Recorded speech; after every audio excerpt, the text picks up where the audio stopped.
Hello students, a very good morning to all of you. और students again एक और बहुत इम्पोर्टेंट फार्मूला है या बहुत इम्पोर्टेंट कंसेप्ट है इस चैप्टर का। तो first of all video start करने से पहले जो भी स्टूडेंट चैनल को सब्सक्राइब ना किया हों वो लोग चैनल को सब्सक्राइब करें, और जितने स्टूडेंट्स इस चैनल पे नए हैं और या जो पहले से एपेक्स क्लासेस फैमिली के सदस्य बन चुके हैं, मैं उन सभी का अपने चैनल पे स्वागत करता हूं। तो स्टूडेंट्स बिना समय गवाए रियल एजुकेशन की तरफ हम लोग बढ़ते हैं। आज की क्लास में मैं आपको क्या बताने वाला हूं। मान लो कोई आपको कह दे ये धातु 10 ग्राम का है, ये धातु 10 ग्राम का है, इसमें बताओ कितना यूनिट सेल होगा। खुद सोचो, कोई कह दे ये 10 ग्राम का धातु है, इसमें कितना यूनिट सेल होगा। मैं यही आपको निकालने सिखाने जा रहा हूं। यानी किसी धातु के दिए द्रव्यमान में कुल घनीय एकक कोशिका तथा परमाणुओं की संख्या, यानी किसी धातु का मास आपको दे देगा, उसमें यूनिट सेल की संख्या बताएंगे और परमाणु की संख्या। Calculation of total number of cubic unit cell. ध्यान दीजिएगा, बड़ा इंपॉर्टेंट टॉपिक, कंपटीशन की जान है, न्यूमेरिकल्स पूछता है। Calculation of total number of cubic unit cell and total number of atom present in given mass of metal. तो समझते हैं। तो फर्स्ट ऑफ ऑल वही फिगर जो पिछले लेक्चर में आपको बताए थे। तो सबसे पहले आपको यूनिट सेल तो बनाने आना चाहिए। आइए यूनिट सेल बनाते हैं। थोड़ा टेढ़ा बन गया है, सही कर लिया है।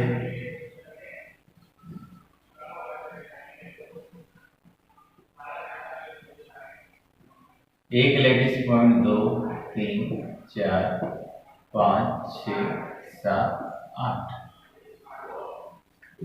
तो हम बात कर रहे हैं क्यूबिक यूनिट सेल का। तो क्वेश्चन आपको कहता है कि किसी क्यूबिक यूनिट सेल की बात।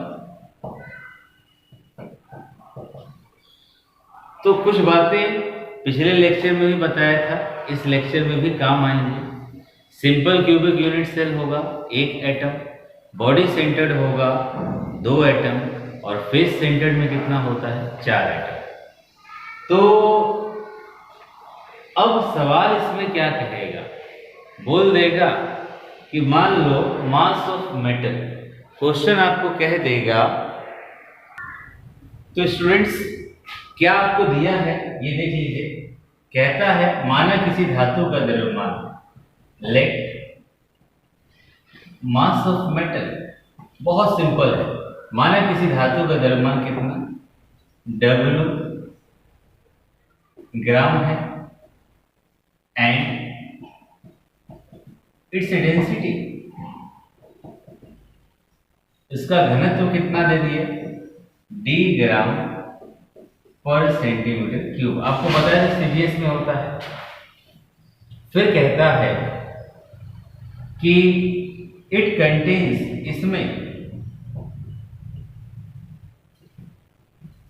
It contains X number of unit cell and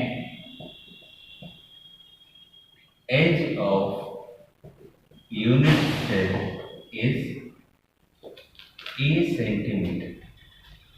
तो क्वेश्चन क्या है,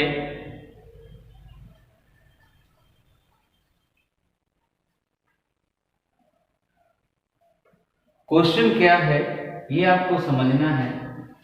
किसी धातु का द्रव्यमान कितना दे दिया, W ग्राम दे दिया, डेंसिटी D ग्राम पर सेंटीमीटर क्यूब, और इसके W ग्राम में X क्यूबिक यूनिट सेल है। हमें इसी X की वैल्यू को फाइंड आउट करना है। इसका एज कितना है A सेंटीमीटर, यानी ये एज A आपको दे दिया। अब स्टूडेंट्स फर्स्ट ऑफ ऑल आप याद करें, आपको पिछले लेक्चर में फॉर्मूला बताए थे, ध्यान देते हैं, डेंसिटी मास बाय वॉल्यूम, याद करो, यही ना बताए थे। डेंसिटी होता है मास बाय वॉल्यूम। अब अगर वॉल्यूम की बात करें, आयतन, वॉल्यूम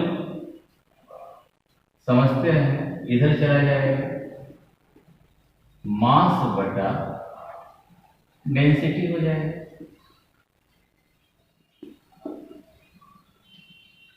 अब स्टूडेंट्स हमें वॉल्यूम,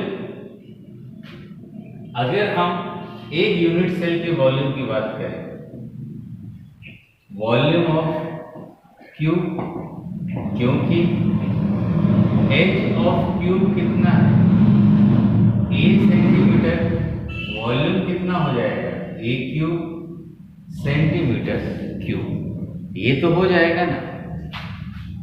अब हमें इस वॉल्यूम की बात करनी है, डेंसिटी मास बाय वॉल्यूम। मैं कह दूं, अब मैं किसका वॉल्यूम निकाल रहा हूं, वॉल्यूम ऑफ मेटल, यानी धातु का आयतन, और उस धातु का भार कितना है, W ग्राम।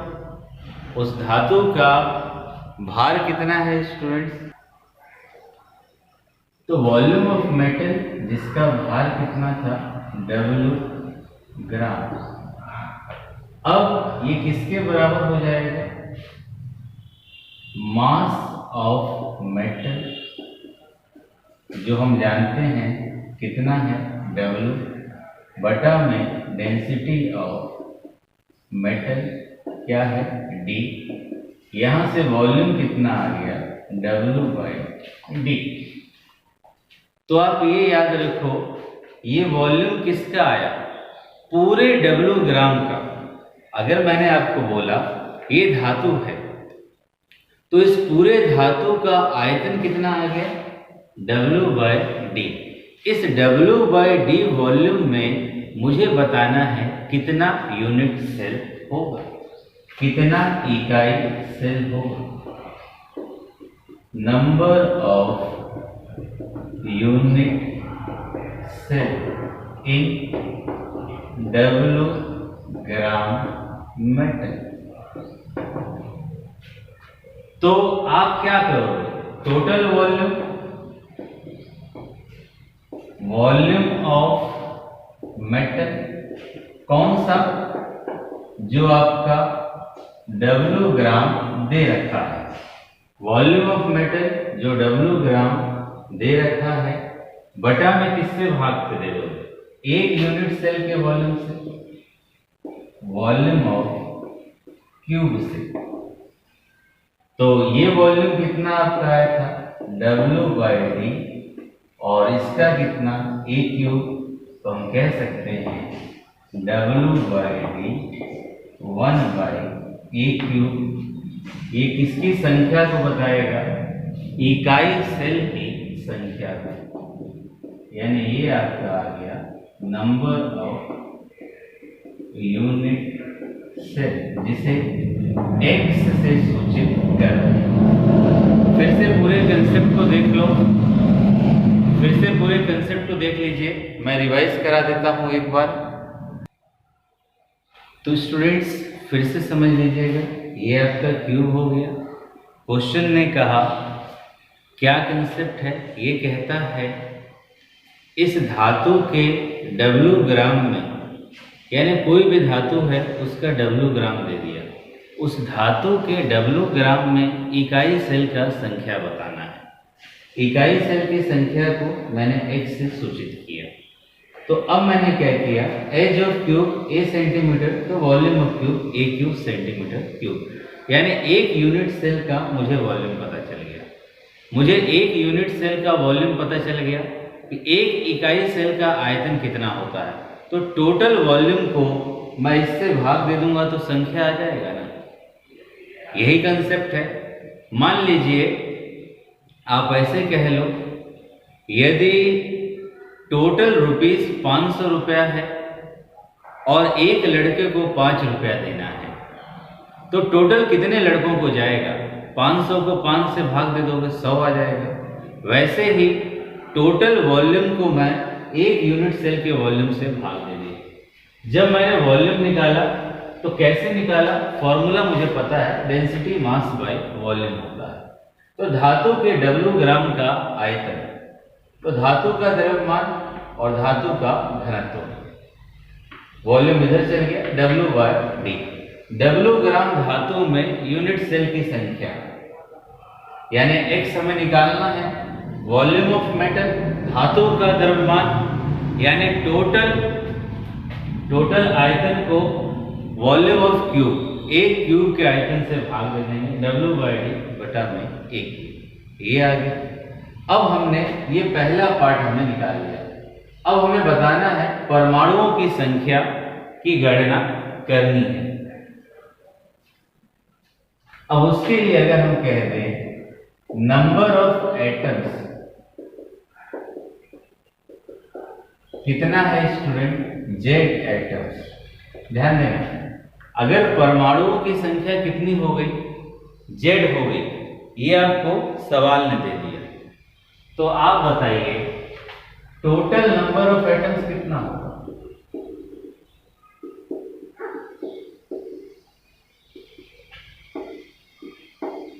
कुल परमाणुओं की संख्या,